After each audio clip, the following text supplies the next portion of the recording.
Hello friends, हम यहाँ पे बात कर रहे थे इलेक्ट्रोकेमिस्ट्री की। ठीक है, और इलेक्ट्रोकेमिस्ट्री के अंदर हमने वैद्युत अपघट्य और चालक दोनों के बारे में पढ़ लिया था। अब हम यहाँ पे बात करेंगे वैद्युत अपघट्यों की चालकता को प्रभावित करने वाले कारक। ठीक है, तो वैद्युत अपघट्य की चालकता को प्रभावित करने वाले कारक, प्रभावित करने वाले कारक कौन कौन से ऐसे कारक हैं जो चालकता को प्रभावित करते हैं, विद्युत अपघट्य की चालकता को प्रभावित करने वाले कारक। ठीक है, तो हमारे पास यहाँ पे पहला पॉइंट है, यहाँ पर हमारे पास वो है अंतर आणविक आकर्षण। पहला पॉइंट है हमारे पास अंतर आणविक आकर्षण। अब ये अंतर आणविक आकर्षण होता क्या है? ठीक है, तो आप देखिए, हम जब किसी भी पदार्थ को, ये ए और बी है, ठीक है, जो आकर्षण बल से यहाँ पे बंधा हुआ है, और जब हम इसको किसी विलायक में डालते हैं, ये विलायक है, ठीक है, तो अगर मान लो कि आयनों के मध्य आकर्षण ज्यादा है तो वो टूटेगा नहीं, और अगर आयन और ये विलायक है, इसके मध्य आकर्षण ज्यादा है तो ये टूट जाएगा। अब बात समझ आ रही है आपको? हम किसी भी पदार्थ को या किसी भी आयनिक यौगिक को जब जल में डालते हैं, तो अगर आयनों के मध्य आकर्षण ज्यादा होगा तो वो टूटेगा नहीं, अपने आयनों में विभक्त नहीं होगा, तो वो घुलेगा नहीं, तो चालकता का मान क्या होगा बेटा? कम हो जाएगा। हाँ, यदि आयन और विलायक के मध्य आकर्षण ज्यादा होगा तो ये आसानी से टूट जाएगा, और टूट जाएगा तो ये डिजोल्व हो जाएगा। डिजोल्व होगा तो आयनों की सांद्रता या मात्रा क्या हो जाएगी? बढ़ेगी तो चालकता भी बढ़ेगी। ठीक है, तो किसी वैद्युत अपघट्य को या किसी आयनिक पदार्थ को विलायक में डालने पर यदि आयन आकर्षण ऊर्जा या बल ज्यादा है तो वियोजन की मात्रा घटेगी, और अगर आयन और विलायक का आकर्षण अधिक है आयन आकर्षण से, तो ये डिजोल्व हो जाएगा और चालकता बढ़ेगी। आपको ये बात समझ में आनी चाहिए, बहुत ही इजी चीज है, कोई एक्स्ट्रा नहीं। ठीक है बेटा, अब हमारे पास है सेकंड पॉइंट, वो है आयनों का विलायकीकरण। सेकंड पॉइंट है यहाँ पर आयनों का विलायकीकरण। ठीक है, आयनों का विलायक, वो भी यही चीज है। देखो बेटा, ये दो आयन है, ठीक है, ये दो आयन है ए और बी, इन दोनों के मध्य आकर्षण बल है। हमने इसको किसी विलायक में डाला, तो अगर आयन आकर्षण बल ज्यादा होगा, ठीक है, तो वो घुलेंगे नहीं, और आयनों का विलायकीकरण, अगर हम उसको डिजोल्व हो रहे हैं, विलायकीकरण ऊर्जा का मान ज्यादा है तो आयन विलय हो जाएंगे, मतलब वो यौगिक विलय हो जाएगा, टूट जाएगा, मतलब आयन में चेंज हो जाएगा, और आयन में अगर वो चेंज हो जाता है तो उसकी चालकता क्या हो जाती है? बढ़ जाती है। तो आयनों का विलायकीकरण बढ़ने पर चालकता का मान बढ़ जाता है। ठीक है, तीसरा पॉइंट है शांतता, विलायक की शांतता। शांतता तो आप जानते हो बेटा, है ना, या विलयन की शांतता, है ना, विलयन की शांतता, वेस्कोसिटी। ठीक है, शांतता मतलब आप समझते हो सब गाढ़ापन। तो पदार्थ जितना गाढ़ा होगा, विलयन जितना गाढ़ा होगा, ठीक है ना, तो उसमें क्या होगा? प्रत्येक आयनों की सांद्रता ज्यादा होगी तो उसको गमन में, घूमने में, मोशन करने में प्रॉब्लम आएगी तो क्या होगा बेटा? चालकता घट जाएगी। तो विलयन की शांतता बढ़ने पर, ठीक है, उनकी गति में अवरोध उत्पन्न होता है, इसलिए चालकता का मान घट जाता है। ठीक है, ध्यान रहेगा आपको कि शांतता, वेस्कोसिटी मतलब वे द्रव जो अपने प्रवाह का विरोध करते हैं। विरोध क्यों करते हैं? लेंथ ज्यादा होते हैं, घनत्व उनका ज्यादा होता है, सांद्रता उनकी ज्यादा होती है। तो सांद्रता बढ़ने पर, सांद्रता अगर इंक्रीज होती है तो चालकता का मान क्या होता है बेटा? घट जाता है। ठीक है, इसके बाद हमारे पास पॉइंट है विलयन की सांद्रता। नेक्स्ट पॉइंट है हमारे पास यहाँ पे विलयन की सांद्रता। देखो, विलयन की सांद्रता अगर बढ़ रही है, इंक्रीज हो रही है, ठीक है, तो विलयन की सांद्रता बढ़ने पर चालकता का मान घट जाता है। ठीक है, क्योंकि अगर वो जितना ज्यादा सांद्र होगा, आयनों को गतिशील होने के लिए उतनी ही कम जगह मिलेगी। अगर हम उसे तनु कर दें, पानी डाल दें, तो प्रति इकाई क्षेत्रफल में आयनों को घूमने के लिए, मोशन करने के लिए जगह मिल जाती है, क्योंकि आयतन बढ़ जाता है। ठीक है, तो अगर विलयन को तनु कर दिया जाए तो चालकता का मान क्या होता है बेटा? बढ़ जाता है। ठीक है, तो सांद्रता बढ़ने पर चालकता का मान घटता है, ये ध्यान रखना। नेक्स्ट है टेम्परेचर, ताप। ताप का प्रभाव, है ना। ताप का प्रभाव क्या होगा, हम नेक्स्ट हमारे पास टेम्परेचर। तो ताप बढ़ाने पर विलयनों की जो चालकता है वो बढ़ती है, ठीक है।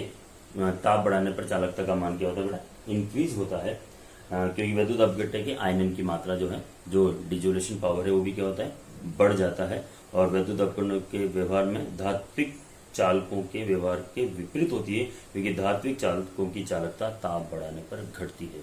धात्विक चालकों की चालकता ताप बढ़ाने पर घटती है, किंतु वैद्युत अपघट्य की चालकता ताप बढ़ाने पर बढ़ती है एक निश्चित तापमान पर, क्योंकि ज्यादा तापमान पर भी चालकता घट जाती है, ठीक है। चलो जी, यहाँ पर ये हमारे पास जो पॉइंट है चालकता को प्रभावित करने वाला कारक, टिप्स पे याद रखोगे तो आपको वैसे भी ये याद हो जाएगी, ठीक है बेटा। अब हम थोड़ी सी आगे की बात कर लेते हैं, ठीक है। वैद्युत अपघटन की क्रियाविधि, मैकेनिज्म, ठीक है। वैद्युत या विद्युत अपघटन की क्रियाविधि, मैकेनिज्म, क्रियाविधि। देखो, वैद्युत अपघटन की क्रियाविधि के लिए हम एक सेल लेते हैं। ये मैंने एक सेल ले लिया है, ठीक है बेटा। और इस सेल के अंदर दो छड़ हैं हमारे पास। ये एक छड़ है एनोड और एक छड़ है कैथोड, दो छड़ हैं हमारे पास, ठीक है। और इसके अंदर हमने वैद्युत अपघट्य पदार्थ लिया है, ठीक है, संगलित अवस्था में। सपोज कीजिए हमने ये वैद्युत अपघट्य NaCl ले लिया है, ठीक है। हमने इसको वैद्युत परिपथ से जोड़ दिया है। ये छड़ प्लस वाली है जिसे हम नाम देते हैं बेटा एनोड, और ये माइनस वाली है जिसे नाम देते हैं कैथोड। जब बैटरी नहीं लगाएंगे तो इस सेल का जो विद्युत वाहक बल है वो फिक्स रहेगा, लेकिन जैसे ही हम यहाँ पे मतलब विभवांतर जरूर रहेगा, जब हम जहाँ बैटरी लगाएंगे, ठीक है, तो ये सेल हमें एनर्जी देगा, क्योंकि इलेक्ट्रॉन विपरीत छड़ों की हो जाएगी। यही पूरी घटना जो है, इसी को हम यहाँ पर वैद्युत अपघटन की क्रियाविधि के आधार पर जानते हैं। और ये आपको समझ में आनी चाहिए, क्योंकि आपको एनोड और कैथोड वाली चीजें अगर समझ में आ गई तो ये समझ लेना आपको आगे वाली चीजें भी स्वतः ही समझ में आ जाएगी, ठीक है। चलो जी, तो हम यहाँ पे बात करते हैं, जब हम इसको परिपथ से जोड़ते हैं वैद्युत अपघट्य लेकर, तो छड़े यहाँ पे लगाकर, तो क्या होता है देखिए, जब हम इसको वैद्युत परिपथ से जोड़ते हैं तो इस यहाँ पर वैद्युत अपघट्य का आयनाइजेशन होता है। ये अपने आयनों में टूटेगा। ये NaCl है, इसका आयनीकरण होगा और ये 2Na प्लस 2Cl माइनस में टूटेगा, ठीक है।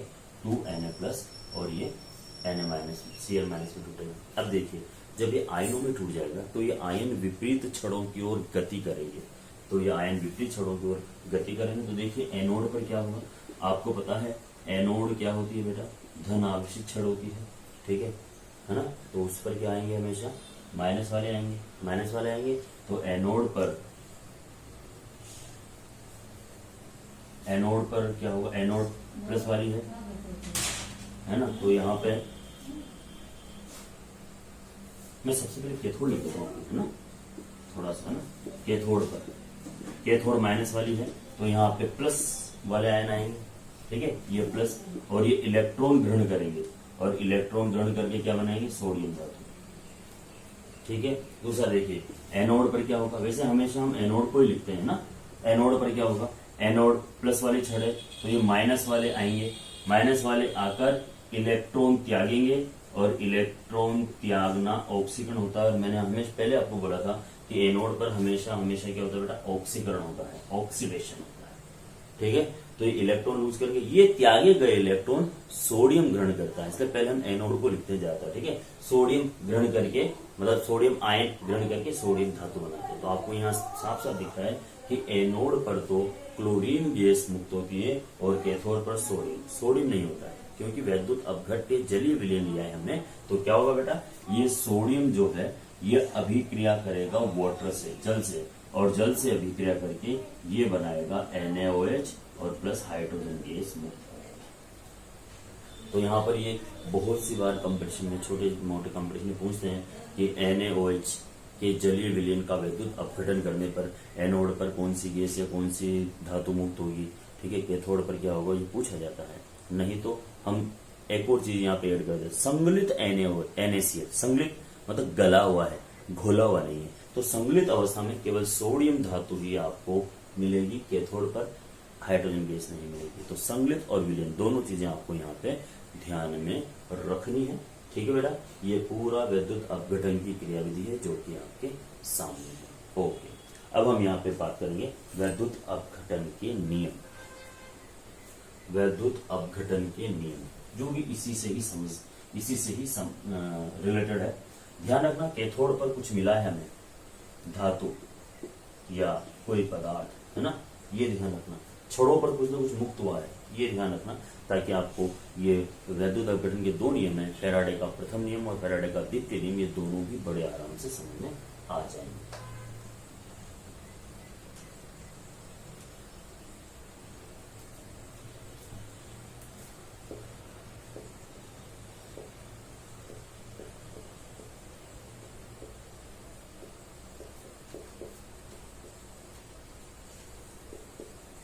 विद्युत अपघटन के नियम, ठीक है। तो यहाँ पे विद्युत अपघटन के दो नियम हैं, ठीक है।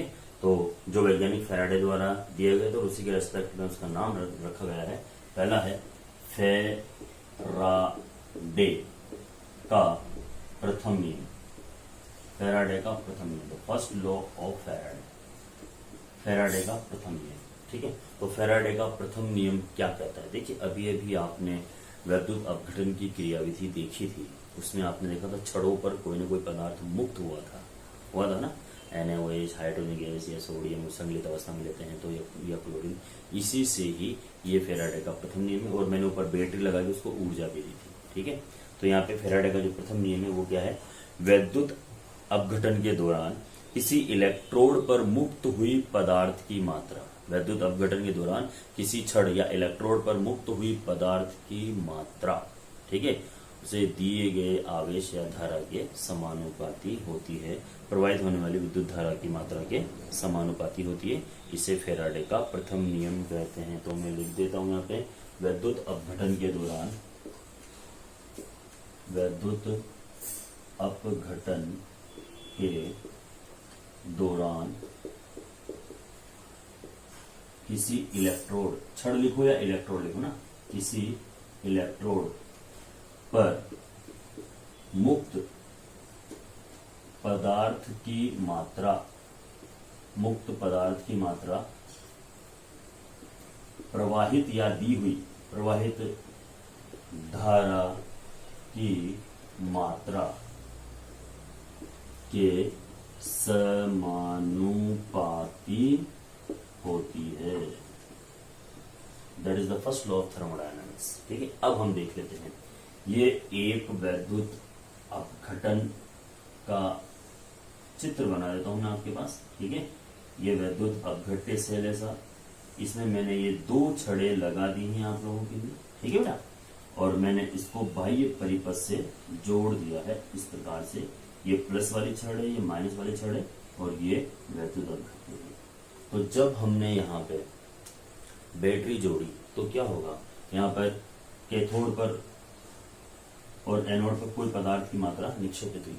माना कि ये जो मात्रा है ये है W ग्राम, ठीक है, और मैंने इसको Q आवेश दिया है, ठीक है। तो ये भी देख लीजिए आप साहब, किसी छड़ पर निक्षेपित पदार्थ की मात्रा प्रवाहित धारा के समानुपाती होती है। तो माना कि Q आवेश देने पर छड़ों पर W ग्राम पदार्थ की मात्रा निक्षेपित होती है, जमा होती है, तो फैराडे के नियम के अनुसार W समानुपाती Q, निक्षेप पदार्थ की मात्रा दिए गए आवेश या धारा के समानुपाती होती है। तो मैं इसको सोल्व कर लेता हूँ बेटा, W बराबर ZQ। Z एक स्थिरांक है जिसे विद्युत रासायनिक तुल्यांक कहते हैं। ये क्या है? एक स्थिरांक है जिसे विद्युत रासायनिक तुल्यांक कहा जाता है, ठीक है बेटा। हम जानते हैं Q बराबर होता है आवेश प्रवाह की दर को धारा कहते हैं। तो Q बराबर होता है I, ये I बराबर Q अपॉन T होता है, आवेश प्रवाह की दर को धारा कहते हैं।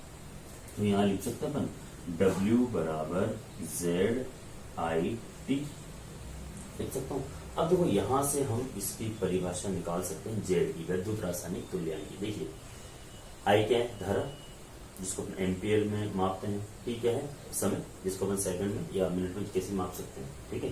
तो देखिए किसी विद्युत अपघट्य में 1 एम्पियर धारा को 1 सेकंड तक प्रवाहित किया जाए, 1 एम्पियर धारा को 1 सेकंड के लिए प्रवाहित किया जाए, दोनों का मान एक आ जाएगा। 1 एम्पियर धारा 1 सेकंड के लिए प्रवाहित किया जाए तो I बराबर 1 एम्पियर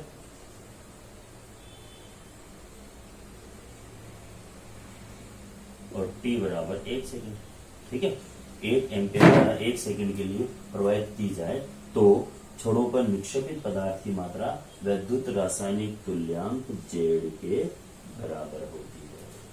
ठीक है, 1 एम्पियर की धारा 1 सेकंड के लिए प्रवाहित की जाए तो छोरों पर निक्षेपित पदार्थ की मात्रा W विद्युत रासायनिक तुल्यांक Z के बराबर होती है। That is the first law of thermodynamics. ठीक है, बात समझ में आ गई होगी आपको, आपके सामने है, कोई इतना हार्ड नहीं, और इससे रिलेटेड बहुत अच्छे अच्छे प्यारे प्यारे क्वेश्चन आते हैं जो हम यहाँ पर सॉल्व करेंगे। ठीक है ना बेटा, चलो जी, अब हम यहाँ पे बात करेंगे सेकंड लॉ, है ना, फैराडे के द्वितीय नियम की। फैराडे का जो द्वितीय नियम है वो क्या है, वो भी इसी से ही रिलेटेड है, बस यहाँ पे वैद्युत अपघट्य 1 से ज्यादा होते हैं ना, यहाँ पे एक ही वैद्युत अपघट्य है और यहाँ पे वैद्युत अपघट्य जो द्वितीय नियम है इसके अंदर 1 से ज्यादा वैद्युत अपघट्य होते हैं। तो फैराडे का यहाँ पे ये है सेकंड लॉ। ठीक है, द्वितीय नियम, फैराडे का द्वितीय नियम, सेकंड लॉ की बात कर रहा हूँ मैं यहाँ। ठीक है, सेकंड लॉ में क्या, देखिए मैंने कहा था 1 से ज्यादा वैद्युत अपघट्य होते हैं, ये एक वैद्युत अपघट्य, ये दूसरा वैद्युत अपघट्य, ऐसे और भी मान सकते हैं आप, है ना, इसमें ये छड़ है, इसमें ये दूसरी छड़ है, ठीक है, ये इसमें एक दूसरी छड़ है, ये एक दूसरी छड़ है, ठीक है, ये आपस में जुड़े हुए हैं इस तरह से, ठीक है, यहाँ पर ये वैद्युत अपघट्य, यहाँ पर वैद्युत। चलो हमें देखते हैं। ठीक है, जब विभिन्न वैद्युत अपघट्यों में समान मात्रा की धारा निश्चित समय के लिए प्रवाहित की जाती है तो छड़ों पर निक्षेपित पदार्थ की मात्रा प्रवाहित धारा के समानुपाती होती है। ठीक है, तो विभिन्न अलग अलग वैद्युत अपघट्यों में समान धारा निश्चित समय के लिए प्रवाहित की जाए, समान आवेश निश्चित समय के लिए प्रवाहित की जाए तो छड़ों पर निक्षेपित पदार्थ की मात्रा प्रवाहित धारा या आवेश के समानुपाती होता है। तो आपने सुन लिया। अब देखिए साहब, माना कि ये A है और ये B है, इसमें निक्षेपित पदार्थ की मात्रा W1 मान लेते हैं, तो निक्षेपित पदार्थ की मात्रा W2 मान लेते हैं। तो फैराडे के नियम के अनुसार W1 समानुपाती Q1, ठीक है, और W2 समानुपाती Q2। ओके बेटा, इसको अगर हम सोल्व करते हैं तो W1 बराबर Z1 और Q1 की जगह मैं IT भी लिख सकता हूँ। मैंने कहा समान मात्रा की तरह, तो I1 और I2 लिखने की जरूरत ही नहीं है मुझे ना। और W2 बराबर क्या जाएगा, Z2 I2। ठीक है, तो मैं इसको ऐसे लिख सकता हूँ बेटा, समीकरण 1 और समीकरण नंबर 2 से। समीकरण 1 समीकरण नंबर 2 से W1 अपॉन W2 बराबर Z1 अपॉन Z2 लिख सकता हूँ बेटा, कोई दिक्कत तो है नहीं इसके अंदर, है ना, आराम से हम यहाँ पे लिख सकते हैं। ठीक है, देखिए Z1 क्या है, वैद्युत रासायनिक तुल्यांक है, और वैद्युत रासायनिक तुल्यांक होता है रासायनिक तुल्यांक अपॉन 96500, ये 1 फैराडे का मान होता है। ठीक है, तो अपन यहाँ Z2 का मान भी लिख सकते हैं, Z2 बराबर E2 अपॉन 96500 फैराडे के बराबर। उठा के क्या करना है, कुछ नहीं, मान रख दीजिए आप केवल। तो यहाँ पे हम क्या लिखेंगे बेटा, W1 upon W2 equals to E1 96500 upon E2 96500 cancel हो जाएगा। तो हमारे पास क्या मान आएगा बेटा, W1 upon W2 equals to E1 upon E2। यहाँ हम ऐसा लिख सकते हैं W समानुपाती E। आप इसको सोल्व करोगे तो फिर बाद में 2 बार मान के लिए यही मान आएगा हमारा। ठीक है, पूरा सेकंड लॉ है, कोई ऐसी नई चीज नहीं है, समझाने वाली कोई चीज नहीं है। अर्थात हम इसको लिख सकते हैं, क्या लिख सकते हैं बेटा यहाँ पे, कि किसी इलेक्ट्रोड पर निक्षेपित पदार्थ की मात्रा W उसके रासायनिक तुल्यांक, है ना, या तुल्यांक की बारी के समानुपाती होती है उसके। ठीक है, और ये रेडॉक्स अभिक्रिया को प्रदर्शित करता है। हम यहाँ पे 2 विलयन ले सकते हैं, कॉपर सल्फेट का और सिल्वर नाइट्रेट का, कुछ भी। तो यहाँ पे एक पदार्थ का भार या तुल्यांकी भार बटा दूसरे पदार्थ का भार, और उससे भी हम इसको सॉल्व कर सकते हैं। तो that is the second law of Faraday. ये आपको थोड़ा सा देखना है, समझना है, फिर इससे रिलेटेड जो भी होगा मैं आपको